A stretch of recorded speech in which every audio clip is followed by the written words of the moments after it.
اپنی اپنی دعاؤں کی قبول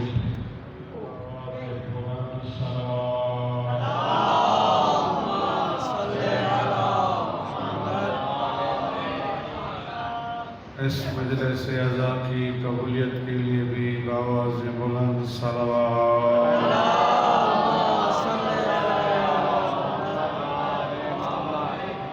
نعرہ تکبیر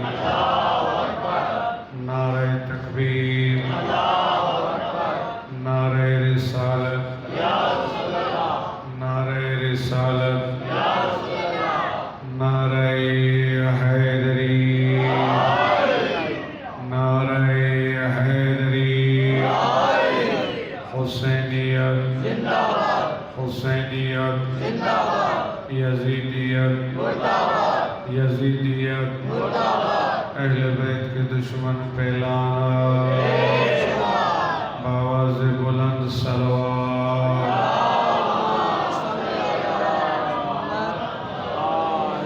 لا حول ولا قوة إلا بالله العلي العظيم حسبنا الله ونعم الوكيل نعم المولى ونعم النصير بسم الله الرحمن الرحيم الحمد لله رب العالمين الذي لم يتخذ صاحبة ولا ولدا ولم يكن له شريك في الملك ولم يكن له ولي من الذل وكبره تكبيرا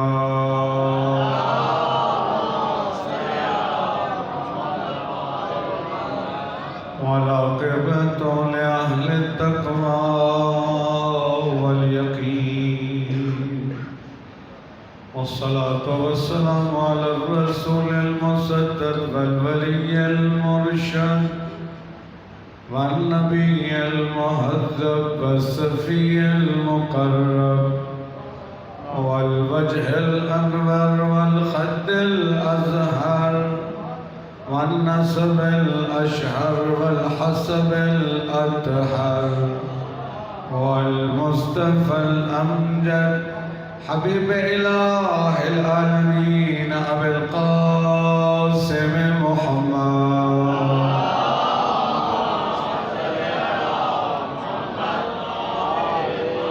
صلى الله على آله الطيبين الطاهرين المعصومين الذين أذهب الله عنهم الرجس وطهرهم تطهيرا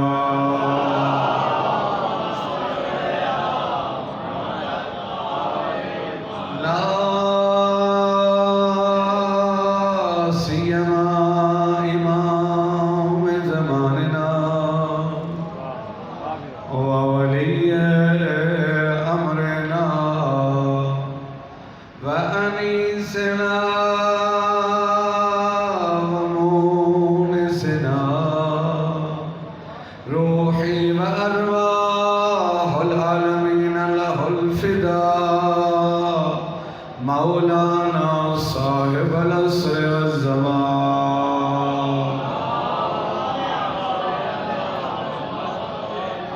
لعنة الله على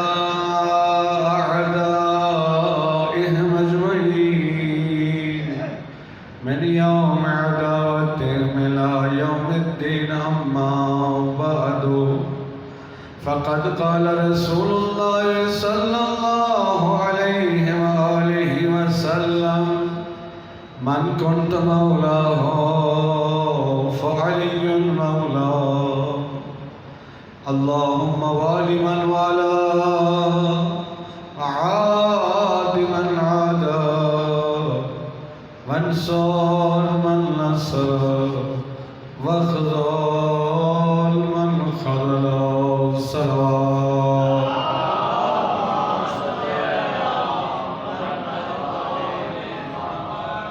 دعا گو خالق کائنات قیام کربلا کمیٹی کی ان کوششوں کو، زحمتوں کو اپنی بارگاہ میں قبول فرمائے۔ خالق کائنات ہم سب کو آل محمد علیہ السلام کی معرفت اور سیرت نصیب فرمائے، ہمیشہ اور ہر جگہ حق بیان کرنے کی توفیق عطا فرمائے۔ ان دعاؤں کی قبولیت کے لیے بلند صلوات۔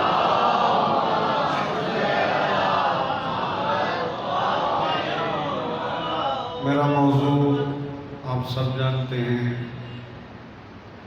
غدیر۔ عرض کیا تھا غدیر ایک تاریخی واقعہ کا نام نہیں بلکہ ایک عقیدے کا نام ہے۔ غدیر اسلام کی حقیقی تصویر کا نام ہے۔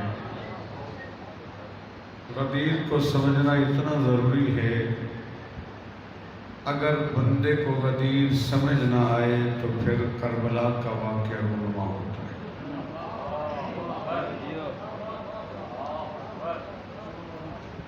یہ بہت ضروری ہے غدیر کو سمجھنا۔ غدیر سمجھ نہ آئے تو پھر بندہ شمر بن جاتا ہے، عمر ابن سعد بن جاتا ہے، خولی بن جاتا ہے، اگر غدیر سمجھ میں۔ غدیر یعنی ولایت علی ابن ابی طالب کا اعلان۔ غدیر یعنی 12 اماموں کی امامت کا اعلان۔ غدیر میں نے پہلے دن ترجمہ کیا تھا، آج پھر کرتا ہوں۔ اسی خطبہ غدیر میں پیغمبر نے فرمایا، جس کا میں مولا اس کا مولا علی ہے۔ پھر فرمایا وَمِن ذُرِّيَّتِهِ، اور پھر علی کی ذریت سے 11 اور میرے بیٹے ہوں گے جن کو میں ولایت عطا کر رہا ہوں۔ اس کا مطلب یہ ہوا کہ اگر مولا علی کے زمانے میں جو تھے، اس وقت پیغمبر کا فرمان تھا من کنت مولاہ فعلی مولا۔ امیر شام کے مقابلے میں تھا من کنت مولاہ فالحسن مولا۔ کربلا میں تھا من کنت مولاہ فالحسین مولا۔ کربلا سے کوفہ اور کوفہ سے شام پھر مدینے تک اعلان تھا من کنت مولاہ فعلی مولا۔ پھر اعلان تھا من کنت مولاہ فمحمد مولا۔ پھر اعلان تھا من کنت مولاہ فجعفر مولا۔ پھر اعلان تھا من کنت مولاہ فموسیٰ مولا۔ پھر اعلان تھا من کنت مولاہ فعلی مولا۔ اگر میں آپ سمجھ گئے میں جس علی کا نام تذکرہ کر رہا ہوں۔ پھر اعلان تھا من کنت مولاہ فمحمد مولا۔ پھر اعلان تھا من کنت مولاہ فعلی مولا۔ پھر اعلان تھا من کنت مولاہ فالحسن العسکری مولا۔ اور اس 256 260 ہجری سے لے کر آج تک اور قیامت تک صدا گونجے گی من کنت مولاہ فمہدی مولا۔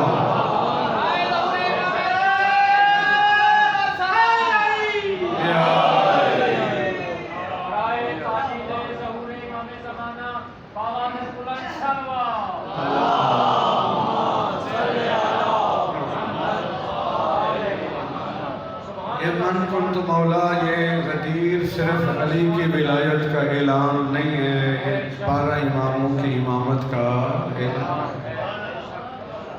غدیر کو سمجھنا بہت ضروری ہے۔ غدیر سمجھ میں نہ آئے تو پھر مدینہ کے کسی مقام میں خفیہ میٹنگ کرنی پڑتی ہے۔ اور ہمارا عقیدہ امامت میرے دوستو بہت مضبوط ہے، بہت واضح ہے، کھلی کتاب کی طرح ہے۔ ہم نے اپنا عقیدہ امامت کسی خفیہ میٹنگ سے نہیں لیا، غدیر قوم کے میدان سے لیا۔ ذرا آپ بھی اپنے گواہ پیش کرو، ہم بھی اپنے گواہ پیش کرتے ہیں۔ ایک صلوات پڑھی آواز اللہ صلی اللہ علیہ وسلم۔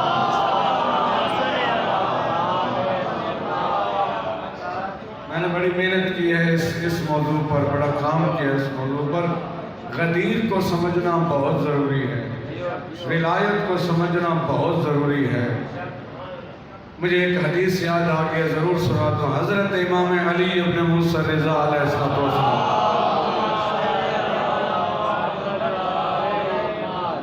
فرماتے ہیں میرے داد علی کی ولایت کو قبول کرنے کا معنی کیا ہے؟ جو فرمائیں کہ بہت قیمتی بات ہے۔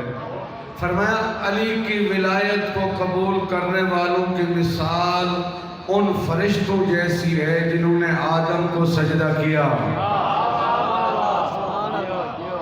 توجہ بہت چاہیے، بہت قیمتی بات ہے۔ میں خود لطف اندوز ہو رہا ہوں، مجھے خود میرے دل کو تسکین مل رہی ہے۔ علی کی ولایت کو قبول کرنے والوں کی مثال ان فرشتوں جیسی ہے جنہوں نے آدم کو سجدہ کیا۔ علی کی ولایت کا انکار کرنے والوں کی مثال اس جیسی ہے جس نے سجدے سے انکار کیا۔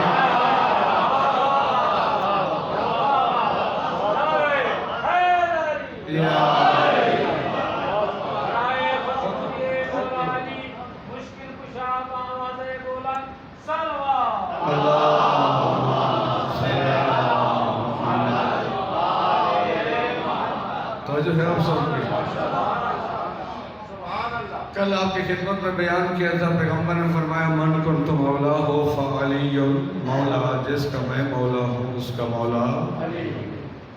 اب لوگ یہ سوال کرتے ہیں کہ ہر وقت فضائل علی، ہر وقت علی کی فضیلت۔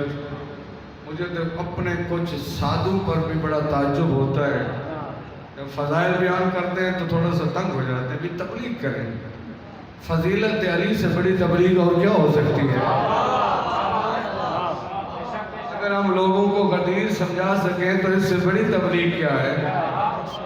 پیغمبر نے 1 گھنٹے کا خطبہ دیا، علی کی عظمت کے قصیدے پڑھے، پھر ولایت علی کا اعلان ہوا، پھر پیغمبر نے دعا کے لیے ہاتھ بلند کیے، مانگ دعا رہے ہیں، پڑھ رہے ہیں علی کی عظمت کے قصیدے۔ میں خطبے میں ہر روز پڑھتا ہوں پیغمبر نے کیا فرمایا، من کنت مولا ہو فعلی مولا کے بعد پیغمبر نے اپنے ہاتھ فضا میں بلند کر دیے۔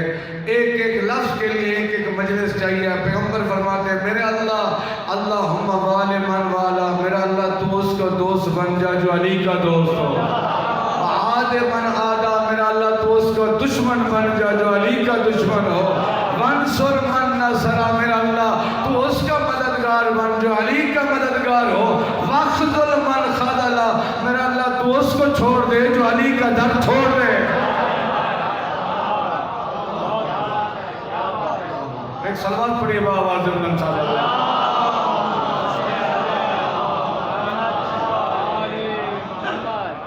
بہت عجیب بات ہے، اللہم والی من والا، اے اللہ تو اس کا ولی بن جا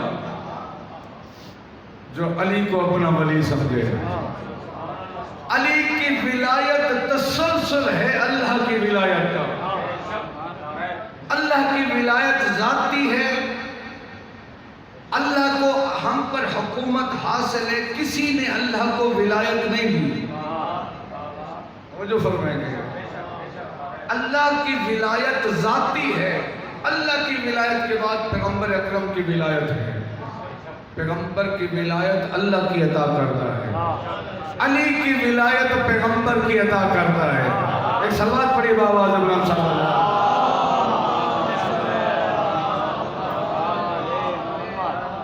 اب میں آپ سے پوچھتا ہوں، ذرا مجھے بتائیے، اعلان ہو گیا، خطبہ مکمل ہو گیا، کتنے گھنٹے یہ قافلہ غدیر میں روکا ہوگا؟ یہ آواز آئی مجھ تک 3 دن تک قافلہ غدیر خم کے میدان میں رکا۔ اب اس سے کیا فلسفہ ہو سکتا ہے؟ 3 دن قافلہ رکا رہا غدیر خم کے میدان میں۔ ایک مسئلہ یہ تھا کہ جتنے حج صاحبان آئے تھے واپسی کا ٹائم دے کر آئے تھے۔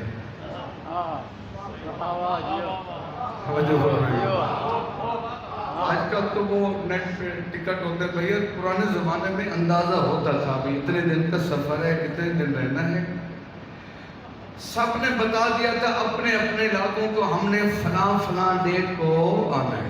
اب وہ جو ڈیٹ پہنچ گئی، جیسے ہم ایئرپورٹ پہ لینے جاتے ہیں اپنے حاجی صاحبان کو، زائرین کو، تو وہ بھی شہر سے باہر شجرۃ الوداع، وہ جگہ جہاں پر مسافر کو سی آف کیا جاتا تھا یا جس کو ویلکم کیا جاتا تھا، اب صبح انہوں نے ٹائم دیا تھا کہ ہم فلاں دن صبح پہنچ جائیں گے۔ اب سارے رشتہ دار عزیز دوست وہاں پہنچ گئے۔ میں غدیر پڑھ رہا ہوں، میں نے اس موضوع کو آج ختم کرنا ہے، اگرچہ تشنا ہے، کچھ بھی بیان نہیں ہوا۔ تو وہ بندے پہنچ گئے، صبح سے راہ تک رہے، کوئی اور گھوڑے سوار نظر آتے تو بھاگ پڑتے، شاید ہمارا بندہ آ گیا، دیکھتے کوئی اور آ گیا۔ پہلا دن انتظار کرتے رہے، شام تک نہیں آئے، مایوس ہو کر گھروں میں واپس آ گئے۔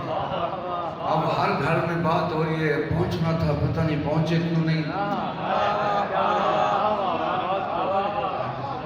اب رات کو، پہلی رات کو پھر بھی کچھ سکون تھا کہ چلو ایک آدھا دن لیٹ ہو سکتا ہے، کوئی مسئلہ نہیں۔ اب دوسرے دن صبح کو 1.25 لاکھ کا انتظار کرنے والے، آپ کا ایک حاجی صاحب جاتے ہیں، اب کتنے بندے جاتے ہیں ایئرپورٹ پہ؟ آپ کتنے بندے جاتے ہیں اس کو ریسیو کرنے؟ 10 بندے تو ہوتے ہیں نا، آپ منیمم 10 بندے لگائیں، 1.25 لاکھ ہے جن کا انتظار ہو رہا ہے۔ اب ہر بندے کے اگر 10 بندے بھی ہوں، اب ذرا سوچئے کتنے لاکھ ہیں جو انتظار کر رہے ہیں۔ اگلی دن صبح وہ آئے، پھر شام تک راستہ تکتے رہے، پھر مایوسی، لیکن اب جب دوسرا دن مکمل ہوا، اب پریشانی کے آثار زیادہ ہو گئے۔ اب رات جب گھر واپس آئے تو کھانے کا دل نہیں کرتا، پتہ نہیں ہمارے پیاروں کو کیا ہو گیا۔ دوسرا دن گزر گیا، نہیں آئے، اللہ خیر کرے کیا بن گیا۔ رات کو سو گئے، تیسرا دن پھر انتظار۔ اب جیسے جیسے وقت گزرتا جا رہا ہے، پریشانی بڑھتی جا رہی ہے، پریشانی بھی بڑھتی جا رہی ہے، تجسس بھی بڑھتا جا رہا ہے۔ میں یہ بتانا چاہ رہا ہوں کہ 3 دن کیوں قافلہ روکا، اس کے 2 سبب ہیں، ایک یہ بیان کر رہا ہوں، دوسرا بعد میں بیان کروں گا۔ کیوں 3 دن روکا؟ اب تیسرے دن شام تک بندے، چوتھے دن پہنچے، تیسرے دن شام تک بندے انتظار کر رہے ہیں، پہنچے نہیں ہیں۔ پھر ہر گھر میں رونے کی آوازیں بھی بلند ہوئی، بچے بھی پریشان ہیں، گھر والے بھی پریشان ہیں۔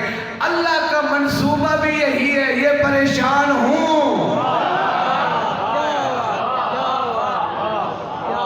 اللہ بھی یہی چاہتا ہے یہ پریشان ہوں، ان میں تجسس پیدا ہو، تاکہ 3 دن کے بعد جب چوتھے دن والے قافلے والے آئے، ہر بندہ پوچھے بتاؤ تو صحیح دیر کیوں کر دی؟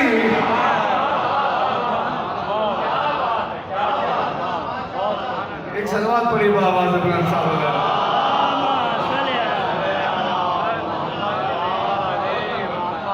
اللہ تعالیٰ آپ کو جزائے خیر، زندہ و سلامت رہی۔ ایک صلوات پڑھی آواز بلند صاحب۔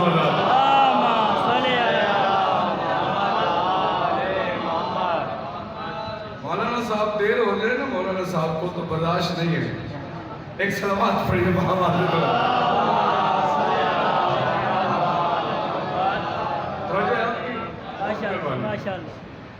بھی 3 دن لیٹ کیا تاکہ 3 دن قافلہ لیٹ پہنچے اور تجسس پیدا ہو اور سوال پیدا ہو، لیٹ کیوں؟ ایک تو یہ وجہ تھی، دوسری وجہ وہ بہت لطیف ہے۔ جیسے ہی اعلان ختم ہوا، مولا علی بھی ممبر سے تشریف لائے نیچے، پیغمبر نے فرمایا ایک خیمہ لگاؤ، توجہ میری طرف رہے گی آپ، فرمایا ایک خیمہ لگاؤ، خیمے کے 2 دروازے بناؤ، خیمے کے اندر کرسی لگاؤ، کرسی پہ کہا علی کو بٹھاؤ،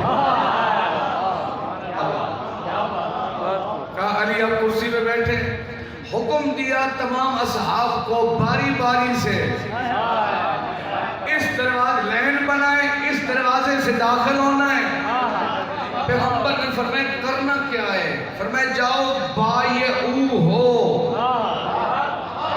علی کی بیعت کرو۔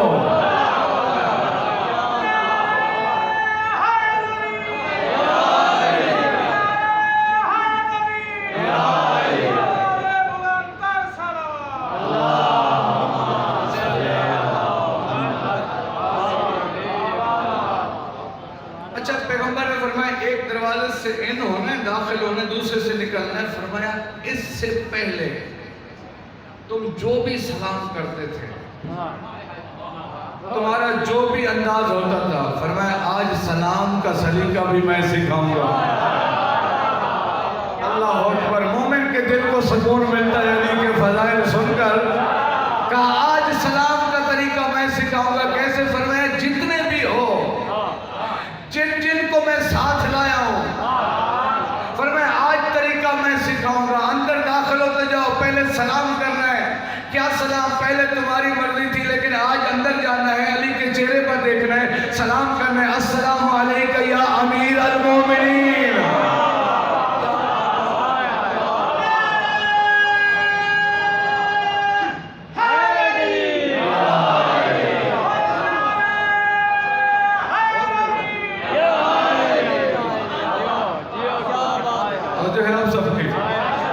اللہ تعالیٰ آپ کو زندہ و سلامت رکھے۔ میں محترمینوں حدیث سمجھا پا رہا ہوں، اپنے کم علمی کا بھی اعتراف ہے۔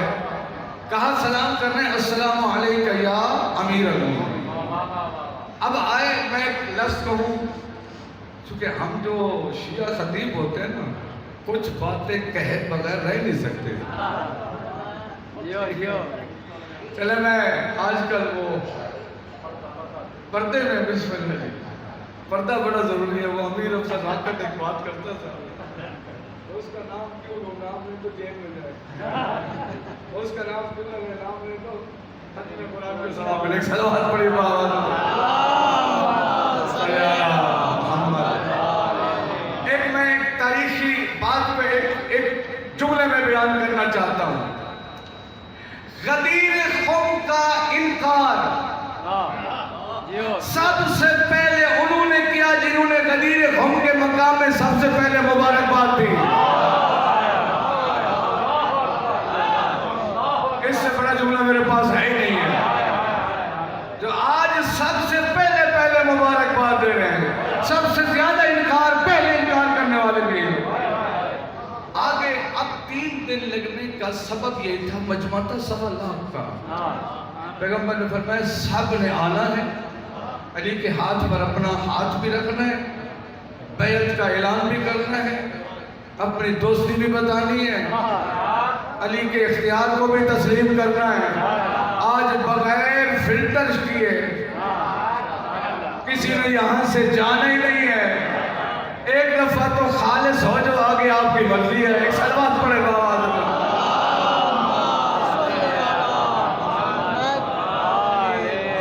چلے میں بڑا جلدی سے اس کو گزاروں۔ مرد، صرف مرد تھے غدیر خم کے میدان میں، خواتین بھی تھیں۔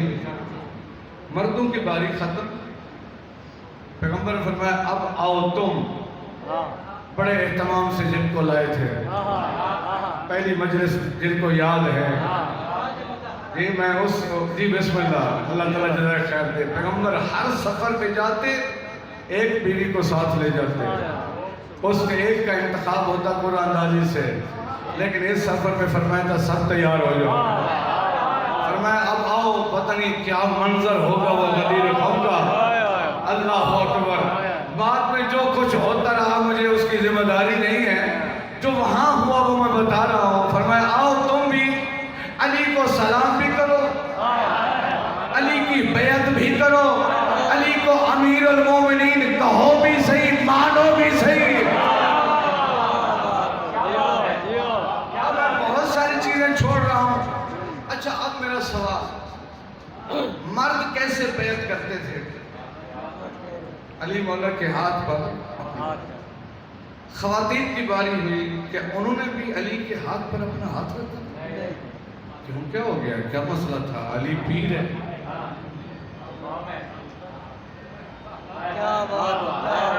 علی پیر ہے نا، علی مولا بھی ہے، علی پیر بھی ہے، علی پیروں کا پیر بھی ہے، اور علی جھوٹا پیر نہیں ہے، سچا پیر ہے۔ علی جو تعویذ دیتا تھا اس کے پیسے نہیں لیتا تھا۔ چلے میں بڑا مشکل موضوع ہے، سارے چوکوں کے اکثر پیر جو بیٹھے ایک صلوات پڑھی بابا بلند صاحب مہاجرین امام بارگاہ میں پیری پہ بات کرنا کوئی آسان نہیں ہے، لیکن میں کروں گا۔ علی پیر بھی ہے، علی مولا بھی ہے، علی اولا تصرف بھی ہے۔ کیا ہوتا ایک خاتون مومنہ علی مولا ہے، وہ بھی جا کے علی کے ہاتھ پر اپنا ہاتھ رکھتی؟ فرمایا نہیں، فرمایا علی پیر ضرور ہے لیکن محرم ہوتا ہے، نہ محرم ہوتا ہے۔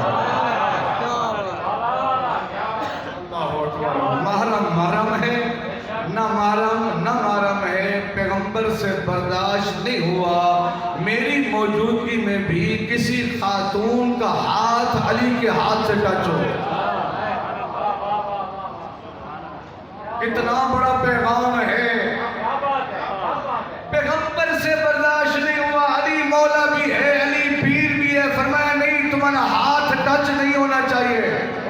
علی امام ہے لیکن ہے نہ محرم۔ فرمایا تم کیا کرو، ایک بڑا پانی کا پیالہ منگوایا، اس میں پانی بھرا، کہا علی ایک طرف تم پانی میں اپنا ہاتھ ڈالو۔ ان مومنات کو ان کو حکم دیا دوسری طرف سے آؤ، پیالے کے دوسری طرف علی کے ہاتھ سے تمہارا ہاتھ ٹچ نہ ہو، تم پانی کے اندر اپنا ہاتھ ڈالتی جاؤ، علی کی ولایت کا اقرار کرتی جاؤ۔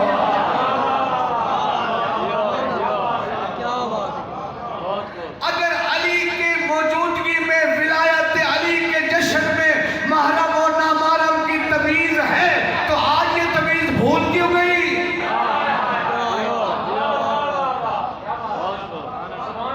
کسی صورت میں میری ماں، میری بہن، میری بیٹی جائز نہیں ہے تیرا ہاتھ، تیرا جسم کا کوئی حصہ غیر محرم سے ٹچ ہو۔ اس پیر کو قدیر سمجھ نہیں آئی، وہ قدیر کو سمجھتا نہیں ہے جس کے ہاں محرم نہ محرم کی تمیز نہ ہو۔ میں دنیا کے جھوٹے پیروں کی بات کر رہا ہوں اور اپنی عقیدت آپ تک پہنچاؤں، دل کی تمام گہرائیوں سے میں اپنی عقیدت بھرے الفاظ آپ تک پہنچانا چاہتا ہوں۔ میرے اس جملے کو یاد رکھنا، جس کو اللہ علی جیسا پیر عطا فرمائے وہ دنیا کے جھوٹے پیروں کے دروازوں پہ نہیں جاتا۔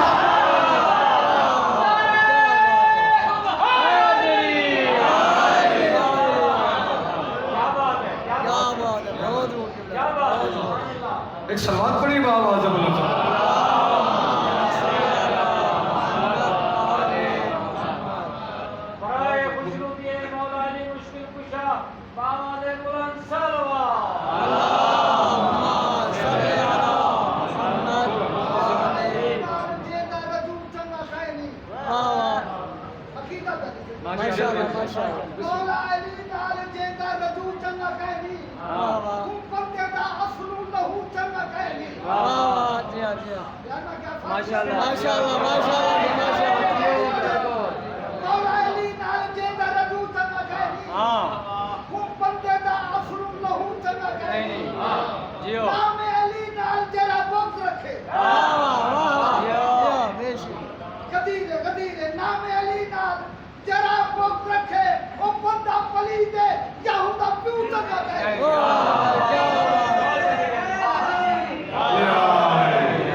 صلوات پڑھو بابا بلند صاحب۔ توجہ ہے جناب کی، میں بڑی بہادری سے بات کروں گا، خدا کے لیے سنبھالیے اپنی ماں، بیٹیوں، بہنوں، بچائیے ان جھوٹے پیروں سے۔